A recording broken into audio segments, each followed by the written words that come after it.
Mr. Hal Steinbrenner spoke to the media today via Zoom. And guess what? This was the first time that we've heard from Hal himself since February 2025. That's last Feb. That's the last time we heard from Mr. Hal. I'm not sure how to feel about what he had to say. I don't know if I should be optimistic because some of the things it's like, maybe I should be a little, gung-ho and ready to go, maybe. Or I should be a little, the frig's this guy talking about? Why is he telling us this? Is he telling us this to prepare us to not spend money?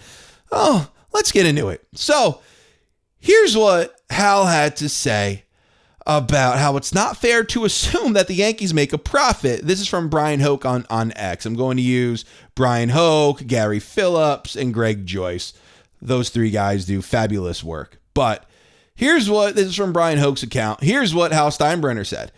I don't want to get into it, but that's not a fair statement or an accurate statement. Everybody wants to talk about revenues. They need to talk about our expenses, including the $100 million expense to the city of New York that we have to pay every February 1st, including the COVID year. So it all starts to add up in a hurry. You're charging an arm and a leg. You're basically charging a freaking car payment to attend a Yankee game, to a freaking mortgage payment. I'm not just talking tickets. I'm talking the entire experience.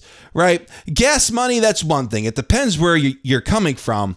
Parking, right? Then food, merchandise. If I want to go with my family, a family, let's say of 4, and I want to go with my family to enjoy a Yankee game, I have to cover obviously all the food, the tickets of the game, definitely. If my daughter wants a shirt, we got to cover that too. This could come out to be a very, very pricey experience, and it's because your prices are so damn high, Hal. And then I got to hear this. That, people really shouldn't say that we make a profit. That's not a fair argument to make. I can't relate to you, Hal. You're the owner of the New York Yankees. You have so many business deals that we don't even know of, right? Just the ads, the commercials, the network deals. There's just so much that I can't relate to you, Hal. So I'm sorry if I get frustrated. I'm sorry if I get upset when my team doesn't play well. I'm sorry that I want you to invest more into this team because I love this team so damn much. And I invest my own hard-earned money into your product every damn year. Whether that's simple, just buying something off of MLB Shop, whatever it is. I'm investing money into your product, Hal. That's what I'm doing. It just doesn't feel like that you care as much as I do. And then supposedly you do, but I don't think you do. Anyway, Hal mentioned that MLB's uncertain economic labor future would not impact how the Yankees go about their offseason. So that's good news. He also reiterated support for a salary cap that is contingent on a floor. So he wants a cap, but he also wants a floor. I agree. We at least should have a floor. I definitely agree with that. Now, here's what Hal said about the payroll. From Brian Hoke's account, Hal Steinbrenner said payroll was $319 million in 2025. Would it be ideal if it went down? Of course. But does that mean that's going to happen? Of course not. We want to field a team we know can win a championship or we believe could win a championship. So if you're an optimist, right, and if you want to look at this from an optimistic point of view, you would say, hey, Hal isn't going to care about going past that 319 number if it meant to put the Yankees in a great position to win a title. If you were an optimistic person, you would say that. And it's very fair to take that. And in fact, hey, I kind of take it that way. But if you're a negative person, taking it from a pessimistic point of view, you would say, would it be ideal if the number went below 319? Of course. All right, so what's the deal, Hal? Is it going to go below 319? Your projected payroll right now is 275. if you just wanted to go up to 300, let's just say, sake of conversation, his goal was $300 million. Let's say 302, 305. You could sign Cody and that's it. Or not even. I don't even, because you still have to fill out the rest of your bullpen. It drives me. If I had hair, I'd yank it out of my head. I don't, like I said, I don't know how to take this whole thing. Should I be optimistic that, hey, Hal has no issue if it means for the betterment of the team, has no issue in blowing past 319? Should I feel optimistic about that? Or should I feel pessimistic about that he kind of would like, it would be ideal to get under 319? I don't know how to feel. I'm confused. But I do like that he did mention that they want to build a championship team, which honestly, what else do you expect him to say? Of course he's going to say that. Now, Hal talked about the rotation next season. This is from Gary Phillips. Hal Steinbrenner said this: I really love our starting rotation next year, but he said the Yankees have to get through April and will keep their options open. He said they have options in the outfield, would not comment on Bellinger or specific free agents, and said the team needs bullpen help. Steinbrenner also said this: we can talk before Cashman goes into winter meetings about a range, but because it's a fluid situation, that range can go bye-bye in 2 seconds if there's a deal that arises that I feel would be very beneficial to some area of need that we have. Find it very interesting that he wouldn't at least comment on his own guy in Cody Bellinger. He commented last year when it came to Juan Soto. He was all over that. It was very important for him to bring back Soto. Obviously, that didn't happen, and it's not even because of him. We all know that Soto took that monster of a deal from the Mets, and we don't even know if the Yankees were given the opportunity to match that. That's the scary thing when you're dealing with a guy like Scott Boras. He's very good at his job for the player, right? He does his job. That's and his job is to get the most money for the player as possible.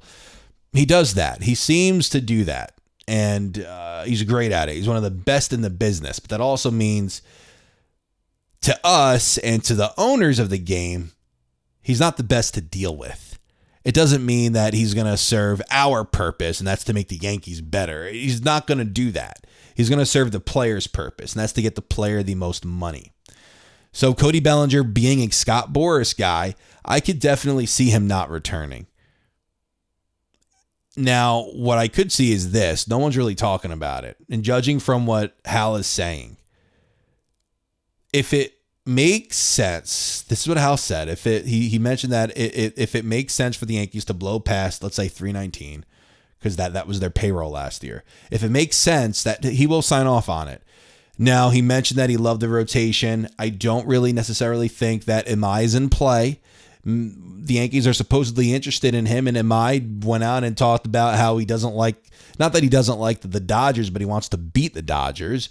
That bodes well for us, being that we met them in the World Series in 2024. That bodes well for the San Francisco Giants, too, which I think he could end up there. They're no stranger in spending some money. Now, when it comes down to it, I just find it interesting that he did not mention Cody Bellinger.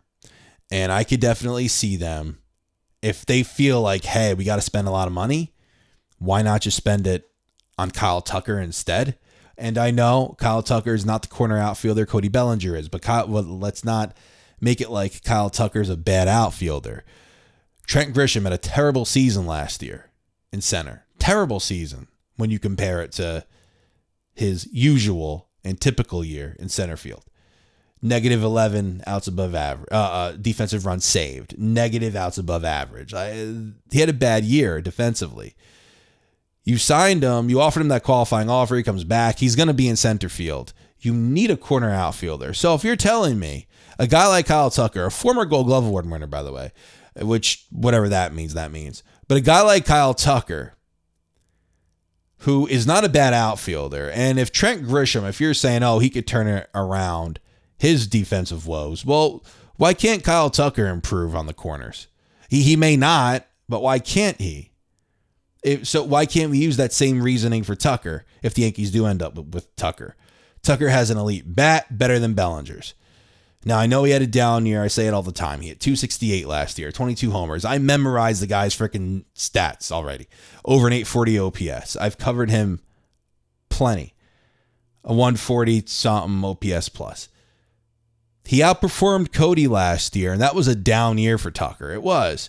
He's a pull hitter. Imagine you put him at Yankee Stadium. His away numbers were awesome. Like, he had over 900, 920 OPS on the road last year. At Wrigley Field, like a 750 OPS.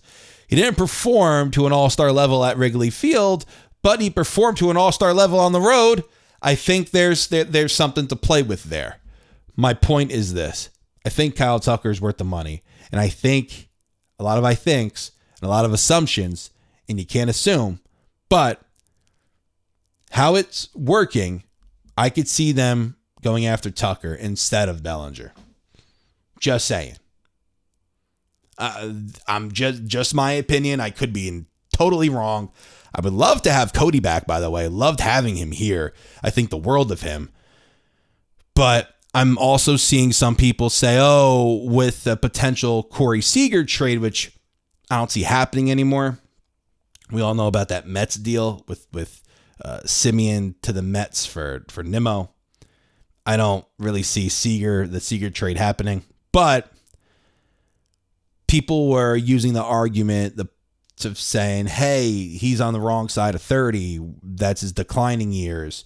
Well, guess what you'd be doing for Cody Bellinger? You'd be paying for his declining years. For Kyle Tucker, first 4 or 5 seasons, you're getting prime years from him. And it might cost you 10 to 12 years. But he's very good. And I could see him hitting 35, 40 home runs per season. Maybe I'm just delusional. I could be. But I do think I love Cody. I think Kyle Tucker is the better fit, especially since you have a guy like Trent Grisham in center field. Just my opinion, but I want to know what you guys have to say down in the comments. Thank you guys so much for watching. Take care.